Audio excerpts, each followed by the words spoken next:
Miq të nderuar, përsëri ju përshëndes, shpresoj që jeni mirë gjithë. Do t'i përgjigjem edhe sot një postimi ignorant, mirë, po para se të filloj dua thjesht të marr një moment edhe të them se edhe pse interneti dhe mediat sociale janë duke shkaktuar dëme në një farë mënyre tek njerëzit. Në anën tjetër jam falendërues për mediat sociale për shkak të gjërave të tilla si ky postimi që do të shohim kjo, sepse është pikërisht interneti dhe mediat sociale që po ja japin mundësinë njerëzve që ta shfaqin ignorancën e tyre vullnetarisht pa ju kërkuar askush, dhe në të njëjtën kohë si rezultat na jep neve mundësinë që t'i përgjigjemi këtyre postimeve me të vërtetën. Kështu që në këtë aspekt jam falendërues për mediat sociale. Sot dua t'i përgjigjem këtij postimi këtu, siç e shihni, që është bërë nga Fatmir Meraja. Ja çka ai thot. Thot: a vdiq Jezusi në Jeruzalem që të provonte se ishte profet, pasi sipas Biblës është profeti Mesi. Citon nga Luka 13:33, kur thot: por sot, nesër e pasnesër, unë do të ecë, sepse nuk mundet që një profet të vdesë jashtë Jeruzalemit. Po ku vdiq Jezusi, thot Fatmiri, edhe citon nga Gjoni 19:20. Kështu këtë mbi shkrim e lexuan shumë nga judenët, sepse vendi ku kërcyer Jezusi ishte afër qytetit, dhe mbi shkrimi ishte shkruar hebraisht, greqisht dhe latinisht, pra jashtë Jeruzalemit. Hebrenjë 13:12 thot: edhe Jezusi për të shëntruar popullin me gjakun e vet pasoi jashtë derës së qytetit, pra nuk vdiq në Jeruzalem. Wow, ja, dhe harta e Jeruzalemit që mos kërkasin me. Pra sipas këtij postimi, Fatmiri mendon se ka një kontradikt këtu, ku Jezusi thot që ai nuk do të vdes jashtë qytetit, por në fakt vdes jashtë qytetit të Jeruzalemit. I njëjti postim është bërë edhe nga Spartak Brahaj, siç e shihni këtu. Spartaku thjesht është si një papagall që imiton Fatmirin. Çka do që Fatmiri thot, Spartaku e afirmon edhe e imiton. E kam mendimin se sikur Fatmiri një ditë të konvertohet dhe të bëhet mormon, Spartaku më njëherë të ta përqafoj mormonizmin si një besim i vërtet, sepse fatkeqësisht Spartaku nuk posedon aftësinë dalluese apo mpretësinë mendore për të gjykuar gjërat vet. Dhe kjo vërtet është e dëmshme. Sido që të jetë, le të shohim sa kemi kontradikt këtu në këtë pasazh. Si gjithmonë, përgjigja është jo as pak, edhe përgjigja është shumë e thjeshtë. Së pari tek Luka 13:33, kur Jezusi i thot këto fjalë, ai gjendet në rajonin e Galilesë. Rajoni i Galilesë ishte diku afër 150 kilometra larg Jeruzalemit. Edhe sipas profecive tash Jezusi do të arrestohej, për kjo ishte profetizuar se Jezusi do të arrestohej, do të dënohej dhe do të vdesë në Jeruzalem. Prandaj Luka 13:33 thot: por sot, nesër e pasnesër, më duhet të ecë, sepse nuk mund që një profet të vdesë jashtë Jeruzalemit. Për shkak se ishte 150 kilometra larg Jeruzalemit, ai duheshin rreth 3 ditë udhtim duke ecur për të arritur në Jeruzalem. Tash nëse shikon kontekstin asaj se çka është duke ndodhur këtu, them kontekstin, një gjë që Fatmiri dhe Spartaku kurrë nuk ju intereson që ta shikojnë, por nëse e shikon kontekstin, në vargun 31, njëjtin kapitull, Luka 13:31, na thuhet: po në atë ditë disa farisen erdhën dhe i thanë: nisu dhe largohu prej këtej, sepse Herodi do të vrasë.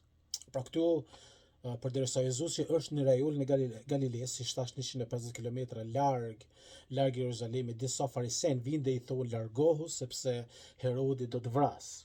Dhe është në këtë kontekst që Jezusi i përgjigjet kësaj duke thënë se jo, kjo nuk mund të ndodhë, sepse unë duhet që të vdes në Jeruzalem. Do të ky është konteksti ku këto fjalë thuhen. Fatkeqësisht muslimanët nuk dinë, nuk e kuptojnë se çka konteksti është. Edhe kjo është sepse Kurani nuk ka kontekst, Kurani nuk ka rregull, Kurani nuk ka rend, prandaj muslimanët nuk janë të mësuar që ta ndjekin kontekstin e gjërave në librin e tyre, edhe të njëjtën gjë janë veshin Biblës edhe lexojnë Biblën në atë mënyrë. Por kjo është se çka është duke ndodhur. Jezusi është 150 kilometra larg Jeruzalemit. Ai duhet që të vdes në Jeruzalem, edhe tek Luka 3:13 thotë që ai duhet duhet filloj të ecë drejt Jeruzalemit, sepse nuk mund të vdes jashtë Jeruzalemit, nuk mund të vdes në rajonin e Galilesë, duhet që të jetë në Jeruzalem. Tash po mendoj se si ta shpjegoja këtë në mënyrë praktike që njerëzit ta kuptojnë, ta shpjegojnë në mënyrë thjeshtë. Edhe po mendoja që ta marr një shembull. Nëse unë do të isha i caktuar, dëgjoni me vëmendje, nëse unë jam i caktuar që të vdes në Prizren, edhe 3 ditë para vdekjes, para ditës që unë do të vdes, unë gjendem le të themi në rajonin e Tiranës, diku 150 apo 180 kilometra larg Prizrenit. Nëse unë ndodhem në këtë rajon, edhe dikush vjen edhe më thotë që hej, largo sepse kryetari i Bashkisë së Tiranës dëshiron që të vras këtu, dhe unë them jo, kjo nuk mund të ndodhë, unë do të filloj të eci drejt Prizrenit sepse unë jam i destinuar që të vdes në Prizren. Kjo është çka është duke ndodhur këtu. Tash, për ju që e njefni Prizrenin, për ju që e dini Prizrenin, ju e dini se ku gjendet kështjella e Prizrenit. Nuk është në qendër të Prizrenit, është në një kodër shumë afër qytetit. Tash, nëse unë shkoj dhe vdes dhe dikush më vret tek kështjella e Prizrenit, është plotësisht e arsyeshme, edhe nuk ka kurfar problemi që thuhet se Hasani ka vdekur në Prizren. Dhe unë nëse jam në Tiranë dhe më duhet që të vdes tek kështjella e Prizrenit, unë pa asnjë problem mund të them jo, unë nuk mund të vdes këtu, askush nuk mund të më vrasë këtu sepse unë duhet të vdes në Prizren. Nuk mund të vdes jashtë Prizrenit. Me fjalë të tjera, nuk mund të vdes në rajonin e Tiranës. Duhet që të vdes në Prizren. Është e njëjta gjë me atë që Jezusi është duke thënë. Jezusi u kryqëzua në Golgota, që është një mal menjëherë afër qytetit, jashtë portës së qytetit Jeruzalemit. Nuk është në qendër qytetit, nuk është bashkë në qytet, por është afër mjaft sa që mund të thuhet se Jezusi ka vdekur në Jeruzalem. Për këtë arsye Gjoni 19:20 në thotë kështu: këtë mbi shkrim e lexuan shumë nga judenët, sepse vendi ku kryqëzohej Jezusi ishte afër qytetit. Po ashtu, siç edhe ka cituar Fatmiri Hebrejnë 13:12, na thotë se prandaj edhe Jezusi, për të shëntruar popullin me gjakun e vet, pasoi jashtë derës së qytetit. Pra, Jezusi nuk u kryqëzua edhe një herë në qendër të Jeruzalemit, në zemër të qytetit, por ishte aq afër sa që pa asnjë problem mund të thuhet që ai vdiq në Jeruzalem, sidomos nëse ai në momentin kur i thot këto fjalë është 150 kilometra larg Jeruzalemit. Edhe mund të thotë që unë nuk jam lejuar, është shkruar që unë nuk do të vdes jashtë Jeruzalemit. Do të vdes në Jeruzalem. Edhe sikur Jezusi për shembull të vdeste te kështjella e Prizrenit, gjithë njerëzit nuk do të kishin problem të thonin nuk do të kishte asnjë problem të themi se Jezusi u kryqëzua në Prizren. Kështu që kjo është plotësisht normale, është thjesht duhet që ta lexosh kontekstin, po si thash Fatmiri dhe Spartakut nuk i interesojnë të gjëra. Unë mund të bëj postimet e tilla shumë lidhur me Kur'anin, por nuk i bëj sepse janë thjesht fëmirore, të papjekura, edhe ka përgjigje për gjëra të tilla.